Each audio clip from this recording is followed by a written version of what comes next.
ಸಾಲ ತಗೊಂಡ್ಬಂದಿದ್ದೀರಾ, ಅದ್ರ ಲೆಕ್ಕಪತ್ರಗಳು ಜನರ ಮುಂದೆ ಇಡಬೇಕಲ್ವಾ? ನಾವು ಕಟ್ಟಿರೋ ಟ್ಯಾಕ್ಸ್ ಅಲ್ವಾ, ಬೇರೆ ಏನು ಕೊಟ್ಟಿದ್ದೀವಿ ನಾವು? ನಮ್ಮ ಇದಕ್ಕೆ ನಮ್ಮ ಪರ್ಮಿಷನ್ ಇಲ್ಲದೆ ಇವತ್ತು ದಿವಸ ಟನಲ್ ಮಾಡ್ತಾ ಇದ್ದೀರಾ ನೀವು.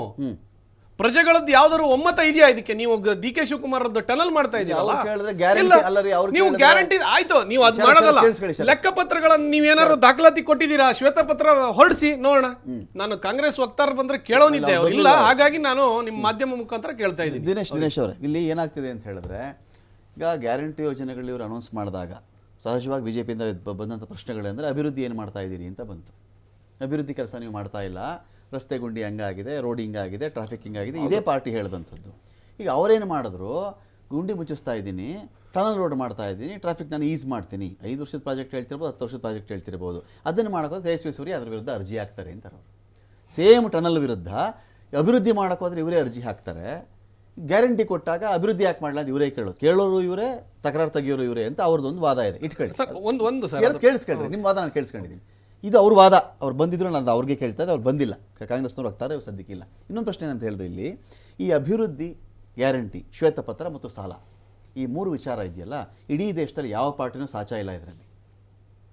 ಅಭಿವೃದ್ಧಿ, ಸಾಲ ಮಾಡೋ ವಿಚಾರ 1.25 ಲಕ್ಷ ಕೋಟಿ ನಮ್ಮ ರಾಜ್ಯದಲ್ಲೇ ಸ್ಯಾಲ್ರಿಗೆ ಆಗ್ಬಿಡುತ್ತೆ ರೀ.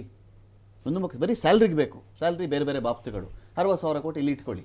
ಇನ್ನು ಉಳಿದದ್ದು ನಾನು ಅಭಿವೃದ್ಧಿ ಮಾಡಿದೆ, ಟನಲ್ 40,000 ಕೋಟಿ, ನನ್ನ ಬಜೆಟಲ್ಲಿ ನಾನು ಓದಿ 40,000 ಕೋಟಿ, ಶಿಕ್ಷಣ ಇನ್ನೊಂದು ಮತ್ತೊಂದು ಎಲ್ಲೋ ಲೆಕ್ಕ ಬರುತ್ತೆ, ಸಾಲ ಮಾಡಿದೆ ಇಷ್ಟು, ನಾನು ಪರ್ಮಿಸಬಲ್ ಲಿಮಿಟಲ್ಲಿ, ಪರ್ಮಿಸಬಲ್ ಬ್ರಾಕೆಟ್ ಒಳಗಡೆ ಸಾಲ ಮಾಡಿದ್ದೀನಿ ಅಂತ ಒಬ್ಬರು ವಾದ ಮಾಡ್ತಾರೆ. ಎಲ್ಲರೂ ಮಾಡ್ಬೋದು ಆ ಸಾಲನ. ನರೇಂದ್ರ ಮೋದಿ ಲೆಕ್ಕ ಹಾಕೊಂಡ್ರೆ 205 ಲಕ್ಷ ಕೋಟಿ ಸಾಲ ಮಾಡ್ಕೊಂಡಿದ್ದಾರೆ, ಅವ್ರನ್ನಾರು ಕೇಳಲ್ವಾ? ಯಾವ ಶ್ವೇತಪತ್ರ ಹೊರಡಿಸ್ಬಿಟ್ಟಿದ್ದಾರೆ ನರೇಂದ್ರ ಮೋದಿ? ಯಾವ ಶ್ವೇತಪತ್ರ ಹೊರಡಿಸಿದ್ದಾರೆ? ಯಾರನ್ನು ಕೇಳಿ ಟನಲ್ ಮಾಡಿದ್ರು ನರೇಂದ್ರ ಮೋದಿ? ಸುರಂಗ ಮಾರ್ಗಗಳು ಬಿದ್ದೋದ್ವಲ್ಲ, ಬ್ರಿಡ್ಜ್ಗಳು ಯಾರನ್ನು ಕೇಳಿ ಮಾಡಿದ್ರು ನರೇಂದ್ರ ಮೋದಿ? ಸೇಮ್ ಕ್ವಶನ್ ಎಲ್ಲ ಕಡೆಯಿಂದ ಬರುತ್ತೆ. ಅದೆಲ್ಲದರ ಆಚೆ ಕೇಳ್ತಾ ಇದ್ದೀನಿ. ಸುವಿಧಾ, ಜನಗಳ ಬದುಕು ಈಸ್ ಆಗ್ತಾ ಇದೆಯಾ? ಇಷ್ಟೇ. ಯಾರಾನ ಅಧಿಕಾರ ಮಾಡ್ಕೊಂಡು ಹೋಗಲಿ, ನನಗೆ ತೆರಿಗೆ ಕಡಿಮೆ ಆಯ್ತಪ್ಪ, ನನಗೆ ಹಣದುಬ್ಬರ ಕಡಿಮೆ ಆಗ್ತಾ ಇದೆ, ಉದ್ಯೋಗ ಸಿಗ್ತಾ ಇದೆ, ನನಗೆ ನಾನು ಮಾಡುವ ಒಂದು ಕೆಲಸಕ್ಕೆ ಒಂದು ಮರ್ಯಾದೆ ಸಿಗ್ತಾ ಇದೆ, ನನ್ನ ವಿದ್ಯಾರ್ಹತೆಗೆ ಅನುಗುಣವಾಗಿ ನನಗೊಂದು ಉದ್ಯೋಗ ಸಿಗ್ತಾ ಇದೆ, ಇಷ್ಟು ಸುವಿಧಾಗಳು ಸಾಕು ಜನಗಳಿಗೆ. ನಾನು ಎತ್ಕೊಂಡೆ ನೀನು ಪೂರ್ತಿ ಪಾರ್ಸಲ್ ಮಾಡಿರೋ ಊಟ ಅಂತ ನಾನು ಮನೆ ಕೊಟ್ಬಿಡ್ತೀನಿ, ಈಸಿ. ಇವತ್ತು ಕೊಟ್ಟ ತಕ್ಷಣ ಜನ ಊಟ ಹಾಕ್ಬೋದು. ಊಟ ಸಂಪಾದನೆ ಮಾಡಬೇಕಲ್ಲ, ನಾನು ದುಡಿಬೇಕಲ್ಲ, ನಾನು ಅದನ್ನು ಯಾರು ಮಾಡಿಕೊಡ್ತಾರೆ? ಎಲ್ಲ ಇದಕ್ಕೂ ಅದೇ ಹೇಳಿದ್ನಲ್ಲ, people elect what they deserve ಅಂತ ಹೇಳಿ. ಇವತ್ತು ಸರ್ ಮೇಜರ್ ಇಂಪಾರ್ಟೆಂಟ್ ನಾವು ಹೇಳೋದನ್ನು ಮರಿತಾ ಇದ್ದೀವಿ. ಈಗ ಇವ್ರು ಹೇಳಿದ್ರು ಉದ್ಯೋಗ ಕೊಟ್ಬಿಟ್ಟು ಕ್ರೈಮ್ ರೇಟ್. ಸಿಂಪಲ್ ಎಕ್ಸಾಂಪಲ್ಲು, ಇವತ್ತು ಒಂದು ಯಾವ್ದಾದ್ರು ಸೆಂಟ್ರಲ್ ಪ್ರಿಸನಲ್ಲಿ, ಜೈಲಲ್ಲಿ ಏನು ಕೈದಿಗಳಿದ್ದಾರೆ, ಅವ್ರನ್ನ ಪರ್ಸೆಂಟೇಜ್ ತಗೊಂಡಾಗ ಏನು ಸರ್, ಅನ್ಎಜುಕೇಟೆಡ್ಸು 34% ಕ್ರೈಮ್ ಮಾಡ್ತಾರೆ. 10th ಕಡಿಮೆ ಇರೋರು 24% ಕ್ರೈಮ್ ಮಾಡ್ತಾವ್ರೆ, ಅಂದರೆ ಜೈಲಲ್ಲಿರೋರ ಸಂಖ್ಯೆ. ಡಿಗ್ರಿ ಪೋಸ್ಟ್ ಗ್ರಾಜ್ಯುಯೇಟ್ ಇರೋರು 1.6% ಇದ್ದಾರೆ. ಟೆಕ್ನಿಕಲ್ ಎಜುಕೇಷನ್ ಇರೋರು 0.6% ಕ್ರೈಮ್ ಮಾಡಿದ್ದಾರೆ. ಅರ್ಥ ಆಯ್ತಲ್ಲ?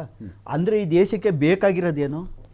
ಎಜುಕೇಷನ್ನು. ಇವತ್ತು ಬಿಹಾರದಲ್ಲಿ ಕೇವಲ 10-14% ಪಾಪ್ಯುಲೇಷನ್ ಅಷ್ಟೇ 10th ಪಾಸ್, 10th ಕಡಿಮೆ, ಅಂದರೆ ಅಷ್ಟೇ ಮ್ಯಾಕ್ಸಿಮಮ್ 10-14% ಅಷ್ಟೇ. ಅಂದರೆ ಎಜುಕೇಷನ್ ಬಗ್ಗೆ ಇವತ್ತಿಗೂ ಬಿಜೆಪಿಗೆ ಮನಸ್ಸಿಲ್ಲ. ಎಜುಕೇಷನ್ ಮಾಡೋಕ್ಕೆ ಎಲ್ಲೂ ಕಾನ್ಸೆಪ್ಟ್ ಇಲ್ಲ. ಒಂದು ಫೇಕ್ ಸ್ಕೂಲ್ಗಳು ಮಾಡ್ಕೊಂಡು ಅದ್ರೊಳಗಡೆ ಹೋಗಿ ಫೋಟೋ ತೆಗಿಸ್ಕೊತಾರೆ. ಅಂದರೆ ಯಾವುದೋ ಒಂದು ಇಂಪ್ಲಿಮೆಂಟ್ ಮಾಡೋ ಒಂದು ಕಾನ್ಸೆಪ್ಟೇ ಇಲ್ಲ. ಎಜುಕೇಷನ್ ಸೆಕ್ಟರ್ನ ಇಂಪ್ಲಿಮೆಂಟ್ ಮಾಡಿದ್ರೆ ದೇಶಕ್ಕೆ ಭವಿಷ್ಯ ಅನ್ನೋದನ್ನ ಮರ್ತು ಬಿಟ್ಟಿದ್ದಾರೆ. ಯಾಕಂದ್ರೆ ಇವತ್ತು ಕ್ರೈಮ್ ರೇಟು ಆ ಲೆವೆಲ್ಗೆ ಹೋಗ್ತಾ ಇದೆ. ಇವತ್ತು ದೆಹಲಿ ಆಗಿರ್ಬೋದು, ಮಹಾರಾಷ್ಟ್ರ ಆಗಿರ್ಬೋದು, ಈಗ ಕರ್ನಾಟಕನೂ ಆ ಸ್ಥಾನಕ್ಕೆ ಬರ್ತಾ ಇದೆ. ಕ್ರೈಮ್ ರೇಟ್ ಎಷ್ಟಿದೆ? ಹಿಂದೆ 47% ಇನ್ಕ್ರೀಸ್ ಆಗಿದೆ ಸ್ವಾಮಿ. 21ರಿಂದ 23 ಸರ್ಕಾರ ಯಾವ್ದು? ಟೈಮಲ್ಲೇ 47% ಕ್ರೈಮ್ ರೇಟ್ ನೋಡಿ 13% ಅಷ್ಟು ಕಡಿಮೆ ಆಗಿದೆ ದೆಹಲಿಯಲ್ಲಿ. ಅಂಕಿ ಸಂಖ್ಯೆ ಸರಿಯಾದ ಮಾಹಿತಿಯನ್ನು ಕೊಡೋಣ. ಕ್ಯಾಪಿಟಲ್ ನಂಬರ್ 1 ಸ್ಟೇಟ್ ಯಾವ್ದು ಇವತ್ತು? ಡೆಲ್ಲಿನಲ್ಲಿ ಹೈಯೆಸ್ಟ್ ಕ್ರೈಮ್ ಇರೋದು. ನೀವು ಬೇಕಾದ್ರೆ ತೆಗಿರ್ರಿ, ನಿಮ್ಮ ಸಂದರ್ಭದಲ್ಲಿ ಆಗಿರ್ಬೋದು, ಕೇಜ್ರಿವಾಲ್ ಅವರು ಇದ್ದ ಸಂದರ್ಭದಲ್ಲಿ ಇರಬಹುದು. ಪೊಲೀಸು ಲ್ಯಾಂಡ್ ಆರ್ಡರ್ ಕೇಂದ್ರದ, ಇವತ್ತೆಲ್ಲ ಮೊದ್ಲಿಂದ ಅವ್ರದೇ. ಏನ್ ಲ್ಯಾಂಡ್ ಆರ್ಡರ್ ನಾವ್ ಯಾವ ಹೋಮ್ ಮಿನಿಸ್ಟರ್ ಇಟ್ಟಿಲ್ಲ, ಅವರೇ ಮೊದ್ಲಿಂದ 10 ವರ್ಷದಿಂದ, ಅವರೇ 15 ವರ್ಷದಿಂದ, ನೀವೇ 12 ವರ್ಷದಿಂದ ಹೋಮ್ ಮಿನಿಸ್ಟರ್ ಇರೋದು. ಇವತ್ತು ದೇಶಕ್ಕೆ ಏನಾಗ್ತಾ ಇದೆ ಅಂದ್ರೆ, ಇವತ್ತು ಇನ್ನೊಂದು ಸಿಂಪಲ್ ಎಕ್ಸಾಂಪಲ್ ಕೊಡ್ತೀನಿ. ಈ ರೋಡ್ ನಲ್ಲಿ ಈಗ BBMPಗೆ ಒಂದು ಯಾವ್ದೋ ಡಬ್ಬಾ ಲಾರಿ ತಗೋಬರ್ತಾರೆ, ಅದು ಧೂಳು ಎತ್ತು ಬಿಡುತ್ತಂತೆ. ಧೂಳು ಎತ್ತಲ್ಲ, ಧೂಳು ಎಬ್ರಿಸುತ್ತೆ ರೋಡ್ಗೆಲ್ಲ. ಅದನ್ನ ಬಿಜೆಪಿ ಅವರು 700 ಕೋಟಿ ಏನೋ 600-700 ಕೋಟಿ 7 ವರ್ಷಕ್ಕೆ ಕಾಂಟ್ರಾಕ್ಟ್ ಮಾಡಿದ್ರು. ಹೆಂಗ್ ಧೂಳು ಎಬ್ಸಿದ್ವಿ ತಾಳಿ, ನಾವು ಅಂತ. ಆ ಧೂಳು ಎಪ್ಸೋ ಮೆಷಿನ್ ಈಗ ಅದನ್ನೇ ಈಗ ಈ ಪ್ರೆಸೆಂಟ್ ಸರ್ಕಾರ ಅದಕ್ಕೆ 660 ಕೋಟಿ ಇವ್ರು ಅದನ್ನ ರೈಸ್ ಮಾಡಲ್ಲ, ಯಾಕಂದ್ರೆ ತಂದವ್ರು ಇವ್ರಲ್ವಾ ಮಾಡ್ತಾ ಇರೋರು. ಈಗ ಅದನ್ನ ಮುಂದುವರ್ಸ್ಕೊಂಡು ಹೋಗೋರು ಯಾರು? ಕಾಂಗ್ರೆಸ್. ಬಿಜೆಪಿ ಅವ್ರು ತಂದ್ರು ಆ ಮೆಷಿನ್, ಧೂಳು ಎಬ್ರಿಸೋ ಮೆಷಿನ್ಗೆ. ಅದು ಇವತ್ತು ಬಂದೈತೆ ನೋಡಿ, ಇವತ್ತು ಪೇಪರ್ ಅಲ್ಲಿ 660 ಕೋಟಿ. ಅದಕ್ಕೆ ಯಾರ್ ದುಡ್ಡಪ್ಪ ಅದು? ನಮ್ ದುಡ್ಡು. ಮನೆಗೆ ಎಕ್ಸ್ಟ್ರಾ ಸೆಸ್ಗಳು, ಕಸ ಸೆಸ್ಗಳು. ಬಿಹಾರದ ಹೇಳಿದ್ದೀನಿ ಶಿವ. ಸರ್, ಈಗ ನೀವ್ ಹೇಳಿದ್ದಕ್ಕೆ ಜನರು ಈಸಿ ಕತೆಗೆ ಕೇಳ್ತಾ ಇದ್ದೀರಲ್ಲ, ಜನರು ದುಡ್ಡನ್ನ ಹೆಂಗ್ ಲೂಟಿ ಹೊಡಿತಾ ಇದಾರೆ ಅಂತ. ಅಂದ್ರೆ ವ್ಯವಸ್ಥೆ ಏನಾಗ್ತಾ ಇದೆ, ಜನರು